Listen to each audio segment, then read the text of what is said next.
இத பாரு, உனக்குன்னு ஒரு டெர்லின் ஷர்ட் பேண்ட், அம்மாவுக்கு புடவை எல்லாம் வாங்கிட்டு வந்துருக்கிறேன். எதுக்கப்பா? ஆசையோட வாங்கிட்டு வந்திருக்கிறேன், எதுக்கப்பான்னு கேக்குறியா? எனக்கு என்ன அப்பா அம்மா அண்ணன் தம்பின்னு தனியா இருக்காங்களா? நீங்க தானே எனக்கு எல்லாம். ஏமா அழுதீங்க? சோகமே நிறைஞ்ச என் வாழ்க்கையில இன்னைக்குதான் ஆனந்த கண்ணீர் வடிக்கிறேன். நீ வாழ்க்கையில முன்னேறின அதுவே எங்களுக்கு பெரிய அன்படி. ஆபீஸ் நேரமாவது, நான் வர்றேன். ராஜா, அவங்க அந்தஸ்துக்கு தகுந்தபடி வாழணும். இப்போ உன் நிலை உயர்ந்திருக்கப்பா. இனிமே நீ இந்த வீட்டுல இருக்கிறது உன் அந்தஸ்துக்கு எப்படி இருக்குமோன்னுதான். அம்மா, தாய்முகம் பார்த்தறியாதவன் தான், தந்தை முகமும் மறந்து விட்டவன். இப்ப எனக்கு இருக்கிற உறவெல்லாம் நீங்க தான். நீங்களே என்ன வெளியே போக சொல்றீங்களா?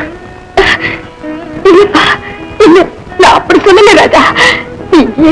நீங்க இருப்பா. பாத்தியா, நான் இந்த சந்தோஷத்துல எல்லாமே மறந்துட்டேன். எனக்காக கலவர கூட்டேன்.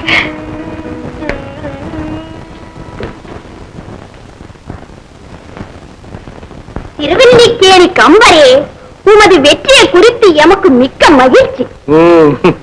பாத்தியா பத்மா, இப்ப நான் கவிஞர் ஆயிட்டேன். நீ சொல்லுவியே இவராவது பாட்டு எழுதுறதாவது அப்படின்னு, இப்ப என்ன சொல்ற? என்னத்தை சொல்றது? அதிர்ஷ்டம் நுனிமரத்திலிருந்து அடிமரத்து வரைக்கும் வெட்டிக்கிட்டு இருந்த ஒரு ஆசாமியை கூட கவியாக்கி காளிதாசன் பேரை கொடுத்திருக்கு. ஓஹோ, அப்போ இன்னமும் நீ என்ன கவிஞன்னு ஒத்துக்கல? உங்க லதா ஒத்துக்கிட்ட பிறகு என் முடிவை பத்தி உங்களுக்கு என்ன கவலை? இத பார் பத்மா, நீ என்னை பத்தி ரொம்ப தப்பா நினைக்கிறேன். நான் உன்னை பத்தி எவ்வளவு மதிப்பா நினைக்கிறேன் தெரியுமா?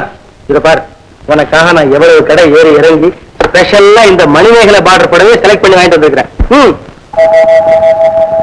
எப்படி? நான் வாழ பிறந்தவள். வாழ்க்கையின் இன்பங்களை பிறந்த பெண்ணின் பேரை கொண்ட இந்த சேலை எனக்கு வேண்டாம். அதுக்கு என்ன சம்பந்தம் பத்மா? நான் உனக்காக எவ்வளவு ஆசையோட இதை வாங்கிட்டு வந்திருக்கிறேன். இப்ப இதை நான் என்ன செய்யறது?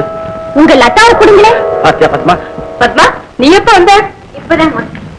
இதெல்லாம் கொண்டு போய் உள்ள வைமா. இதை உன் பெட்டியில வச்சுக்க பத்மா. இந்த சந்தோஷத்தை எல்லாம் பார்க்க கொடுத்து வைக்காது உங்க அப்பா எங்க இருக்காரோ?